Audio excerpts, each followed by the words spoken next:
Hello again. Today's Expo speaker truly embodies the entrepreneurial spirit. Thank you. Today, she's a former journalist and a cookbook author.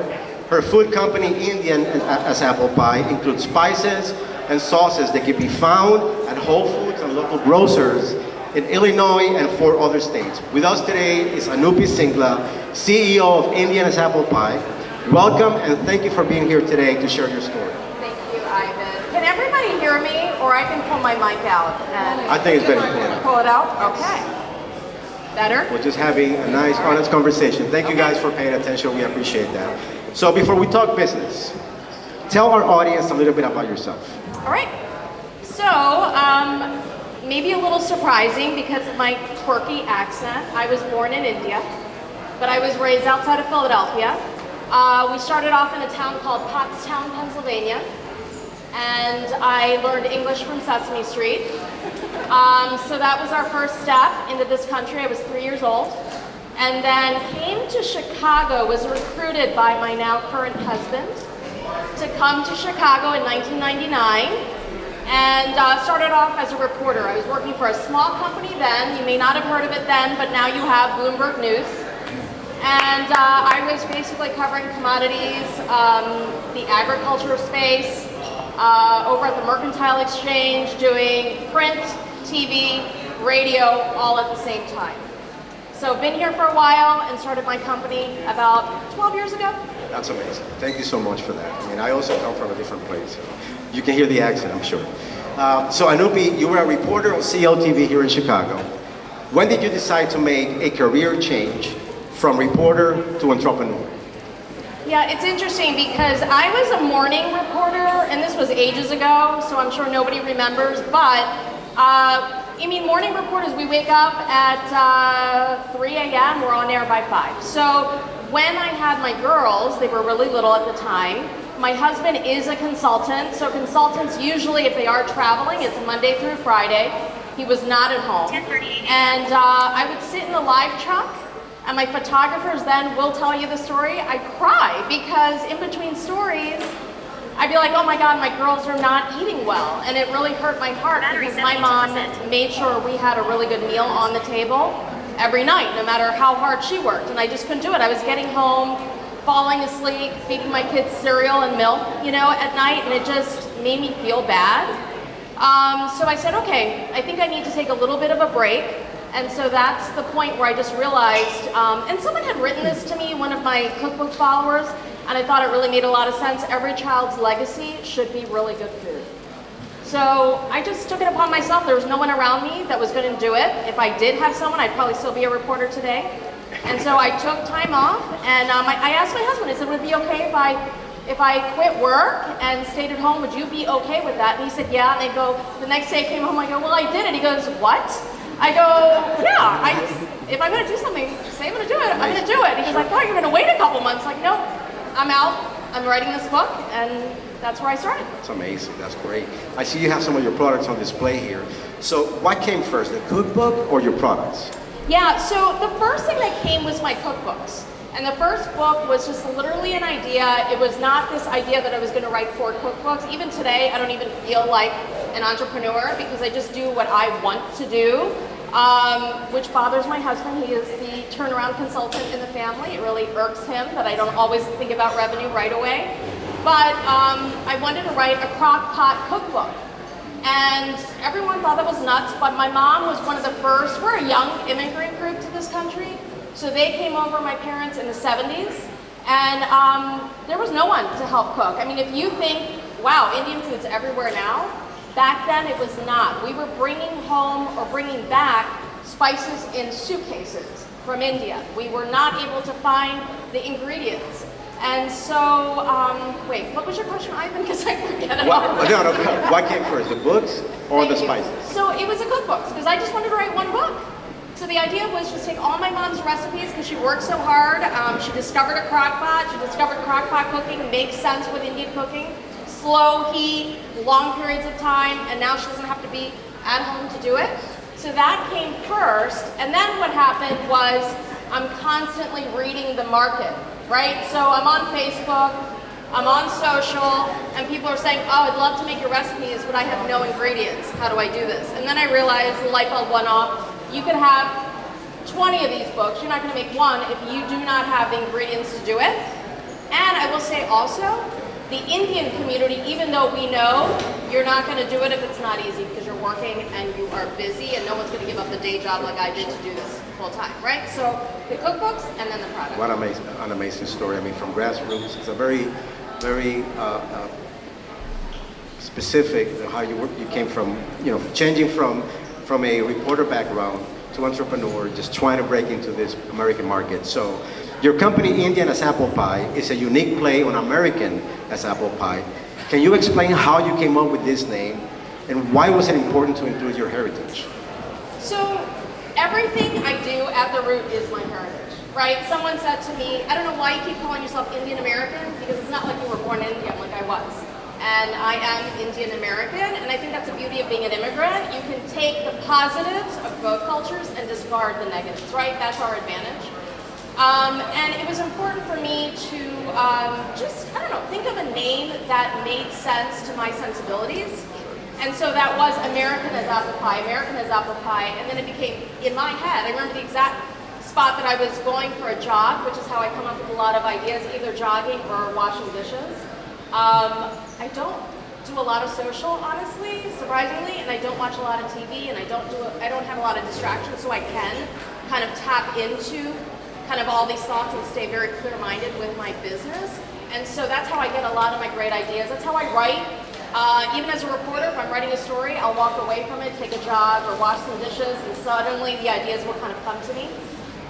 So that, it just came to me, Indian as Apple Pie. And then I worked with, not my first, but my second designer, and we had a real hard conversation. I'm giving you details because I feel like that's what you're here for, as fellow entrepreneurs. We said, do we call the company something easy to remember? Do we go with Indian as Apple Pie? It's a very long name, it's 4 words. How do we navigate this as an identity, as a mark? And we decided to use Indian as Apple Pie, and it's my own unique idea, and to also incorporate it into an identity. And I just brought my spices so you can see. Our mark is super clear on our packaging. When you go to the grocery store, there's no question. I could have called it Anupy's Spice Store. You'd never remember my first name. It's not common in America or in India. But Indian as Apple Pie, you will not only remember, but you'll see it and it'll bring a smile to your face. Absolutely. So I've been really, that was the impetus for it. That's great, that's great. Did you have a specific target audience in mind when creating these products, or what was the strategy when you were brainstorming on making these products, and how is that approachable for those who are not skilled in the kitchen? Yeah, so did I have a particular audience in mind? Not necessarily, but I like to go after things that I feel like I personally need, right? I needed shortcuts in the kitchen. I want to feed my kids homemade food. I want to feed them the food that my mom cooked for us but never taught me. It was my grandfather from a small village in India that taught me how to cook, actually, which is interesting. So it wasn't necessarily that I had a demographic, but what I always want to do is lead with clarity, lead with understanding, lead with humility. And what I find is the Indian community does not follow me to begin with, or did not, which is interesting. Because, and I learned as I did this, we all really know good food in our community. That's one really amazing thing that we do in our community is we replicate our amazing food. Our mothers are great cooks. Fatima is nodding over there. Our grandmothers are amazing cooks. But we may not actually know how to make those recipes. So when I go to an Indian group, I never say I'm a better cook. I just say I'm able to write it down in a recipe. You can now follow it, and now you can have this for your kids, and you can tweak it the way you want for your own taste profile. And that is how I navigate the South Asian community. But the non-South Asian community is like, oh my God, I've never tasted a recipe like this. Well, that's because people aren't testing a recipe 100, 150, 200, 300 times, which my kids hate because they eat the same thing over and over again, but that's how you make it really work. And a lot of fighting, because in our cultures, they don't write down teaspoon, tablespoon, or any of that. It's just a little bit of this, a little bit of that. So the biggest arguments Sure. With my mother, we're over those things, but that's what I wanted to do, was preserve the measurements. So literally, I don't forget my own recipes. It's really for me at the end of the day. Very convenient, thank you. So let's go back to actually packages, as you were showing some of your branding and your packaging to the audience. So packaging branding is very important to capture the customer's attention. When you go to business school, they teach you about the importance of marketing and branding. Very simple as the color that you were talking about. How did you decide on the brand colors and packaging for your products? Yeah, so anyone here as an entrepreneur or a future entrepreneur ever made a mistake? All right, so the first round of packaging, I didn't bring that, I should have, but was white, because I feel like in our community we're very humble, so white with the brand on the back. I mean, how was I ever convinced to do that, and why did I pay for someone that would give me that kind of advice? I mean, I'm a former reporter, I made a mistake, I screwed up. So we realized when we went to a trade show, and someone said, I have no idea what you're selling. And I said, you're right, like be prepared to listen. You're not gonna want that, that's gonna hurt when someone says and gives you even sometimes unsolicited advice. But then we met a designer after interviewing a lot more different people, and then that person said, well, tell me a little bit about yourself. You're vibrant, Indian food, Indian culture is very vibrant, lots of colors. So we just settled upon a really colorful palette, really fun. All the basic spices have this basic sort of color profile, and then I brought something else that's really special. We do all of our spice blends all roasted in America, which is very unique to Indian spice blends. They're all my own recipes, and we did them in a real basic sort of beige color. So on your end, when you're looking at it, you can easily identify what's what. We did a couple other things that I'm really proud of. We just recently started to kind of expand our labels. So the QR codes, which actually, after COVID, people finally figure out what the heck these things are good for, right? So we have QR codes now on all of our new labels. So now you can go in there and you can like hover over that, go right to my website and to a recipe to learn how to use the ingredients. And then also, we didn't just think about, like when you had asked me, Ivan, earlier, like demographic and outreach, it's not just for the consumer, all of you. I realize that part of my demographic has to be the grocery store buyer. I have to always think about what makes their life easier. So whenever you are navigating whatever space you're in or whatever it is that you want to do, always think about who is it that's going to hire you? How do you make them really good? How do you make their life a little bit easier? Right? So if you do that, you are somebody that they're never going to want to let go. And so what we wanted to do was give them really bright labels that pop on the shelf. So when someone comes in, they're attracted by it.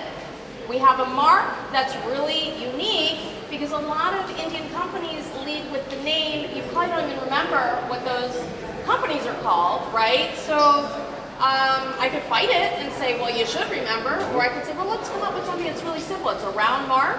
It's got a little red dot in there that kind of speaks to my Indianness. And then also what we did is, and I can already tell I'm speaking too much, but I'm just going to add. No, you're fine, you're fine. Go ahead. We added a little bit of pattern for my engagement outfit. It's a very traditional Indian pattern, so there's just little subtle nods to my culture and to my sensibilities that I just thought were great. And my creative designer is just so talented. So that's the key, is find that right person, someone who listens to you, and always fight until you do find that right person that listens to your inner sensibilities before you stop looking. Wow, that's great. So in addition to selling your ingredients, you have written 4 cookbooks. There's one displayed today for the public. So what led you to start writing cookbooks? So it essentially was to log the recipes, and I really just wanted to write one book, Indian Food in a Crock Pot. It was actually the number 1 or 2 Indian cookbook on Amazon for a while because no one had ever really done that. Here's the thing, okay? When I go around, a lot of people say, well, you're not gourmet enough. I'm not interested in you, and this and that and the other thing. And I just don't even engage with folks like that because if you can't pick up a recipe and get through your day and realize that your week could be a combination of gourmet, it can be day-to-day, whatever gets the job done, then you are probably not cooking a lot. right? So the key is to get food on the table and do it consistently and do it so that your kids and your family, I should say, enjoy it and it's good. So that was kind of my key and my takeaway always is to write a crock-pot cookbook. And then that book did pretty well. We were kind of surprised by the numbers. It was the first time someone had really taken the crock-pot as a platform for an Indian cookbook. And then that became 4 cookbooks. And now it's a retail line, and we've got a TV show we're working on and a lot of other projects. That's great. So each book is different? What's the difference? Yeah, great question. So crock-pot, vegan Indian cooking, which vegan is, I've been plant-based generally for about 35, 40 years before it was even hip. And then I did an Indian for Everyone, which is kind of like that anthology of stovetop Indian cooking. And my latest one, and I just wanted to show everybody, is Instant Pot. If you don't use an Instant Pot, please think about it. It is one of the best ways to make just about anything. But the key is with this book is I always like to kind of overreach, and it drives my publisher nuts. Sure. So every recipe is actually created into a chart. So now I've got 3 sized Instant Pots here. So if you want a 3-quart, 6-quart, and Nina's nodding because she knows if you do a 3, 6, and 8, very different scalability ingredient list. All of those are kind of laid out in this chart. We talked a lot about how the chart was going to look, and it's an extremely useful cookbook. So I call my cookbooks not just cookbooks, they're like workbooks. So, thank you for that. So, with the growth of blogs and recipes available online, did you shift or you adapt how audiences can get your recipes? Are you staying commercially aware on how these things are changing, and then you're adjusting your business to reflect those changes? Sure. So in terms of blogging, I consider myself an old school journalist because I learned how to write at Bloomberg News, which is a whole nother panel in itself. Really good writing, really tight writing, useful writing. So that's what I take into my blog as well. So if you take a look at indianasapplepie.com, there's really no ads. I really don't need to lure you with the ads. I want to lure you with really good recipes that work. So I give away a ton of stuff on my blog so that you know that I'm in it with you. Sure. And with every blog, the goal is, I haven't quite gotten there yet, is to embed videos. This is something also I learned at Bloomberg. Mike Bloomberg is a master at that, and he was the embedding of video in your post, right? So not a long video, just a quick, this is how you do it. A lot of blogs, old school, were a lot of photos. Yep. I think people are a lot better at cooking these days. I think the consumer is a lot more aware. So I like to give you things that are quick and easy to the point. And I don't know, Nina, you're on my blog. Do you feel like it is? I don't want to put you on the spot. Okay, so it's all about just accessibility and understandability. And also, I hate ads. So I don't do that. I don't play in that space. And I don't have any problems if you do, but this is not my thing. Thank you for that. So when you were launching your company, were there any City of Chicago resources or any other resources that helped you? Right, so use the resources at hand. I was introduced to your office through a former employee who invited me on for a podcast. And I have to say, I think I want to tap in more to your resources. I'd also suggest that all of you have in your own networks a ton of resources. So look at who you're living with, look at who your kids are, look at who your teachers of your kids are. Everyone's got a different specialty, and that's one thing that I had to learn the hard way, because when you're an entrepreneur, you think you know everything. And I had to kind of slow down and look at who's in my circle and say, you know what, it's okay to just ask questions. Sure. So come to the city and take advantage of events like this. Absolutely, yeah. So you guys have to expand and invest on those networks and connections. So every business card that you have, you're getting today, please save that. Keep your communications alive. Make sure that you continue to attend expos like this. This is free. You're getting free resources. Connect with your local chamber of commerce. That's very important. I mean, we have a few of them represented here today. Make sure that you connect with them. Visit other businesses that have a similar model. You have to know your competition, right? You have to be commercially aware in this journey. Ask difficult questions and make sure you visit our business center in City Hall, room 805. where you can sit down and talk and have a very nice conversation with a business consultant for 8:30 to 4:30 Monday through Friday. City Hall room at 805. It's all available for you and it's for free. Can I ask you a question? Because we talked about yes. this. So I get insecure. Like I'm going to be the first one to say I'm probably the most insecure in the room. You would never believe it. I hide it well. But when I go out to an event like this and I get someone's card of someone like you, I'm like, oh, they don't want to hear from me. Like, what do I say? Do I email them? Do you want to hear from us? Like, tell me, what's the best way to network with someone like yourself? Like everything else, you have to be consistent. You have to reach out. Sometimes doors will open, sometimes they won't. But you just got to kick the door open. I mean, sometimes you got to make that jump. So do not be afraid to reach out to your networks. Continue to stay consistent, and you'll be fine. Thank you for that. Can you explain your original marketing strategy and how the strategy have changed since you started? Yeah. So original marketing strategy was to create and they will buy. It didn't work because they didn't always buy. Okay. Right. So I had to pivot. So it was to be as nice as possible. I started by selling my spices at the Kingsbury Whole Foods in Lincoln Park. I live in Lincoln Park. And I just knocked on the door and I said, I have this idea, what do you think? And I taught classes there for free so that we could create relationships. And they said, well, we think about putting you on the shelf. And I said, well, I'm not ready yet. I'm just asking for information. And they said, wow, that's refreshing. Most people come in here and demand shelf space. I said, no, I want to learn as much as I can. So when I get on the shelf, we can sell more, right? I understand what you're looking for. So we did that for about a year. I drove my spices there in the back of my car. Still have that car. Drove it there, dropped them off, all of that. And then I realized too, you can get on the shelf, but if you're not moving off the shelf, there's no reason why someone should keep you, honestly. I mean, we can keep saying, yeah, they should, this and that. You've got to do the diligence. Even with my cookbook, I work with a publisher, a small publisher in Evanston, Agate Publishing, they're amazing. But I have to do the diligence to push the book and the spices and all of that out there.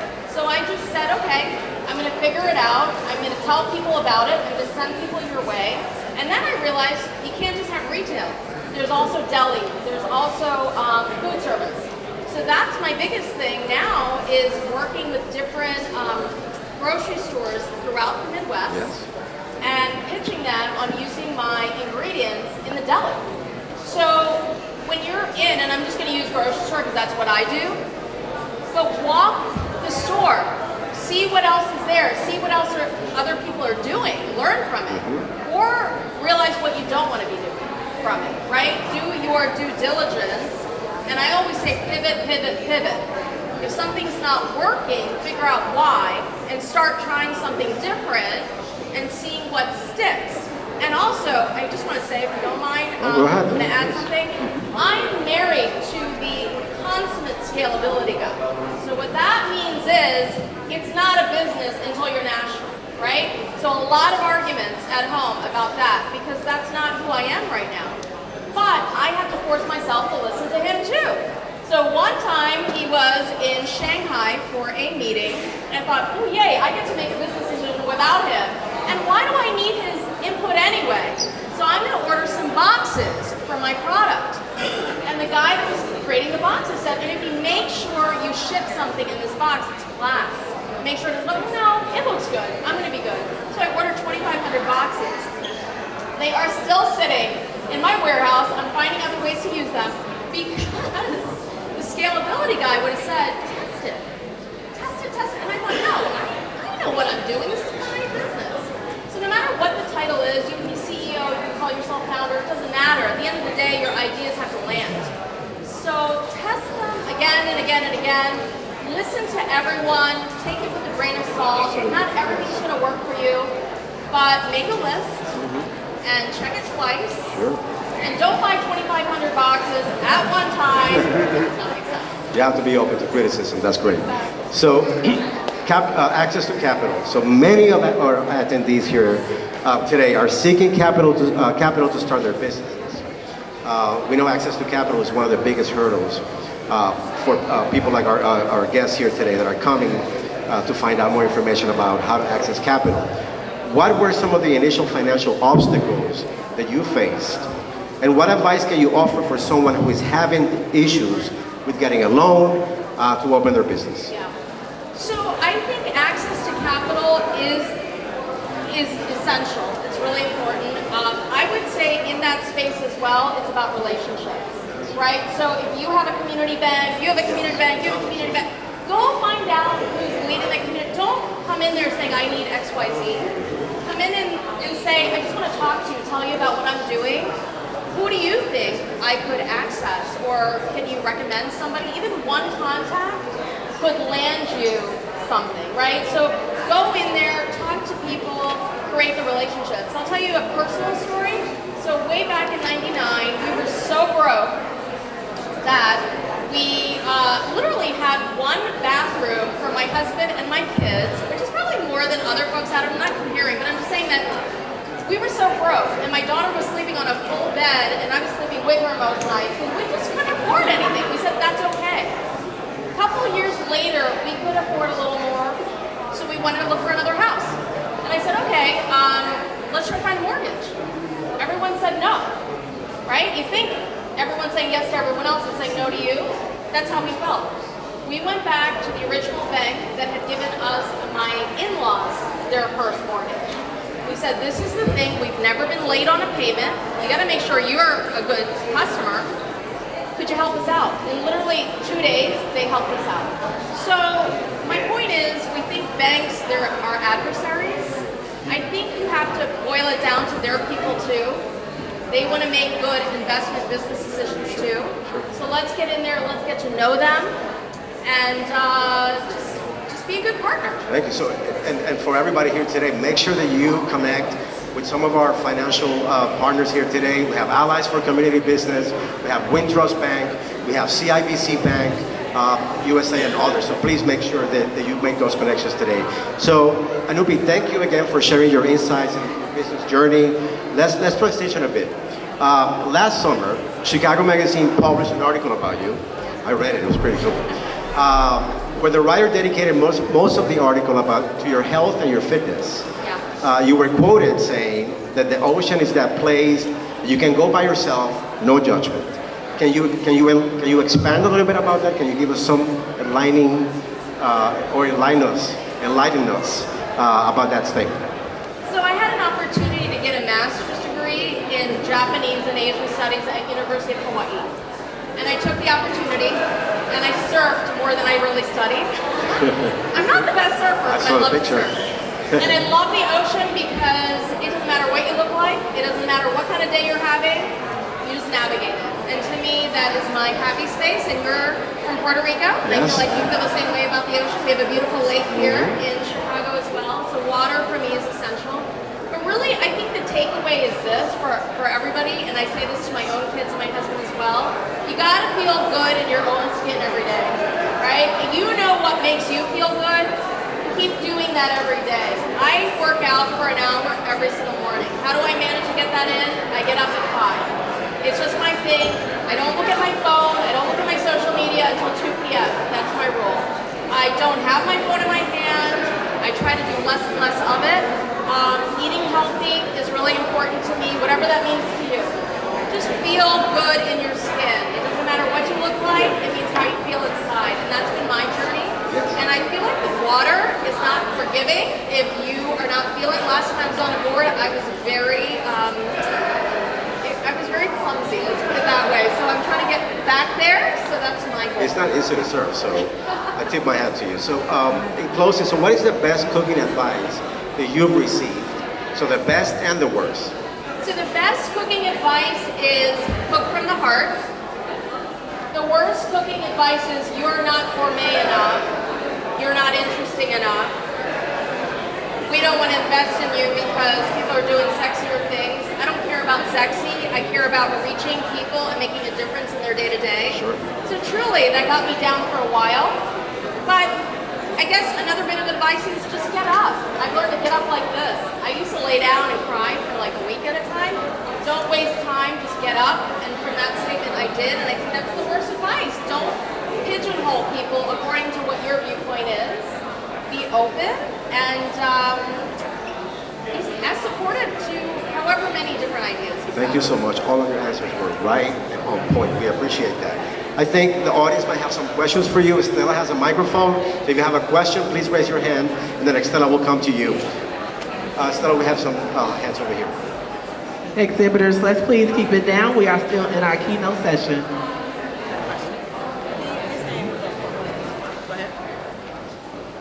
I wanted to know, basically based off of when you started to prep your recipes, you and your husband, was it a lot of running around and Taishan, can you speak up a little bit?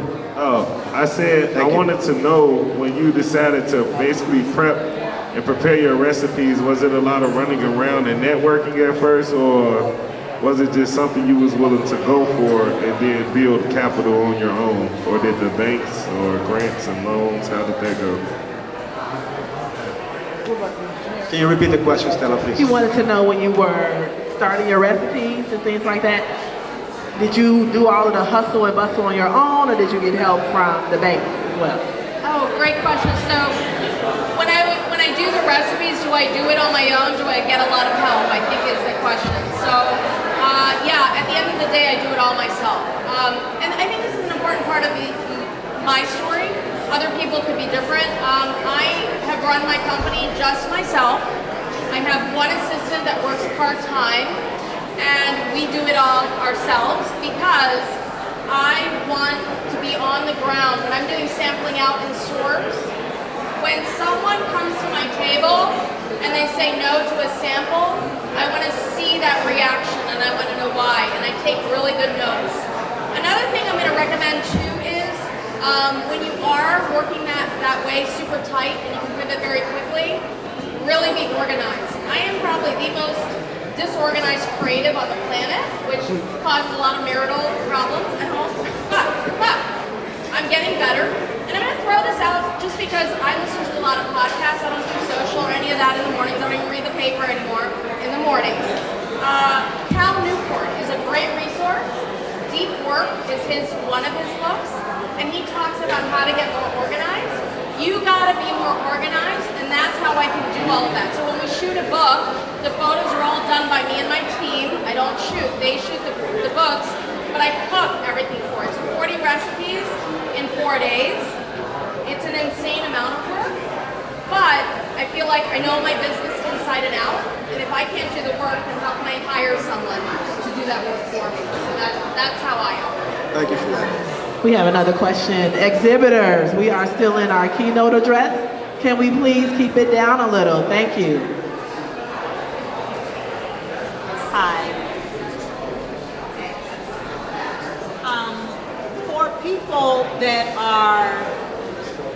For people that are just getting into it, they have a great idea, great concept, have no idea how to get started, nowhere to go, and are technically challenged, or I'll just be honest, computer illiterate. What would you recommend? How would they get started and take a pathway going forward? Yeah. Before you get to the bank, before you get to all of that, just how do you get Yeah, I think, so the question is, how do you get started when you're really starting at the beginning? correct? Right? And you don't feel you have all these skills. Number one, I'd say you have more skills than you think. That's the first thing. So a lot of just kind of self-reflection of what are the skills that you have that make you super unique and make you successful to begin with, because obviously so far you've been successful in other things perhaps. The other thing is who is one or two people in your life that are trustworthy, that you feel like you trust their advice. You're in a room full of pretty amazing people right now. I think tap into your resources. But here's the thing. I can give you 1,000 resources that you don't tap into and you're going nowhere. I can give you one that you try and you're going somewhere. Right? So I'm always about what's called the low-lying fruit. And I'll tell you why I say that. So in my company, I'm working with a very small distributor, Fortune Fish and Gourmet. Everyone says, why are you not in California? Why are you not in New York with your product? Well, because if I can't fulfill everything they can offer, who's to say I'm going to be successful in all these other places, right? So to really go deep in where you are, in which community you are. There's always someone there. I used to work on Capitol Hill. Tap into your politicians. Go to your congressional office. Get to know your members of Congress. That's really, they need to get off social. I'm just going to say, because I've worked for politicians, and they need to help you with your resources. Demand that in a good way, in a positive way, because they'll be more than happy to help you out. Ivan is here. He's a resource for you. This whole space. So start there. Also, last thing, go to the library. The library has amazing classes on computer. I'm computer illiterate too. Reporters, we don't have any real computer skills. We write on a notebook and a pen. Go and learn, but let's not use that as an excuse as to why we can't do it. Just go, I'm gonna start small and I have to tell myself that turn the TV off and go practice, go do it, go on YouTube. There's so many amazing educational videos. That's what I had to do. I would get nervous. Turn the TV on, watch that for an hour, and now I'm less nervous, but I haven't gotten anywhere.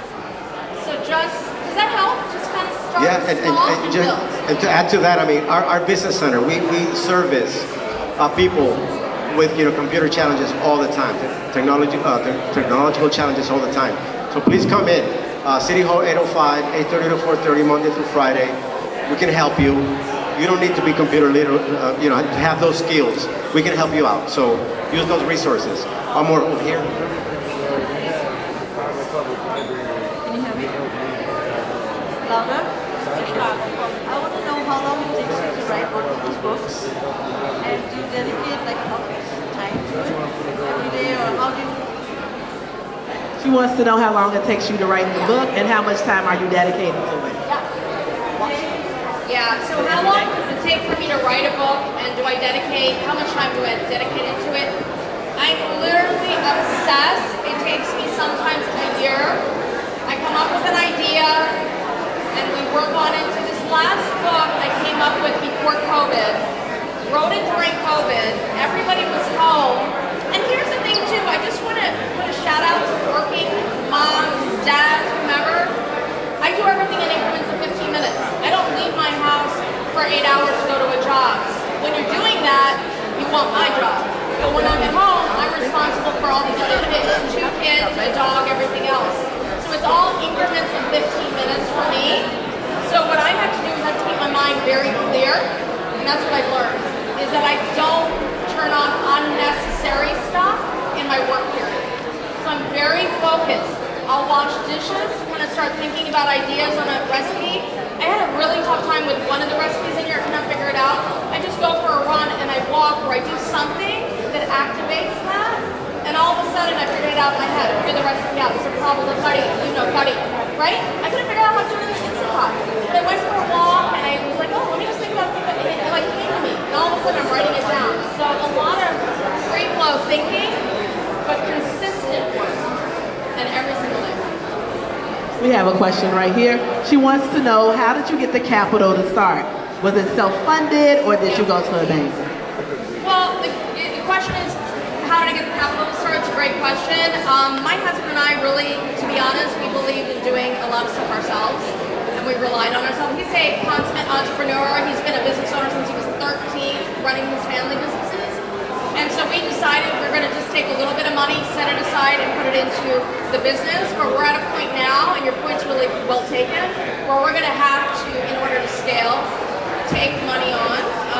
But we wanted, for me, I personally feel like if I'm going to ask for that, I want to be a good customer. Like, I want to make sure I know all mine and work through a lot of my issues first. And so we kind of waited a couple of years to get to that, but it meant that I grew much more slowly, which means I also dealt with a lot more issues up front.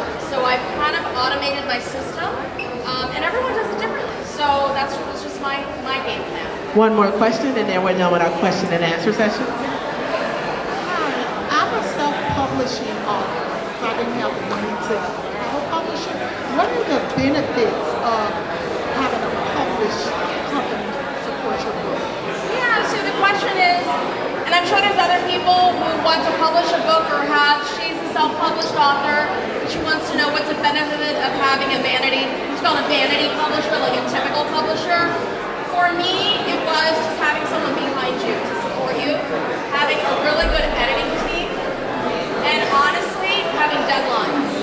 So for me, it didn't bother me to give away a little bit, so that I not only had that, but I also had someone that could help with distribution.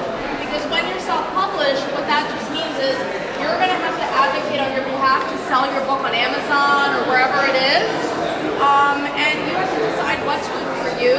So do you create those markets for you?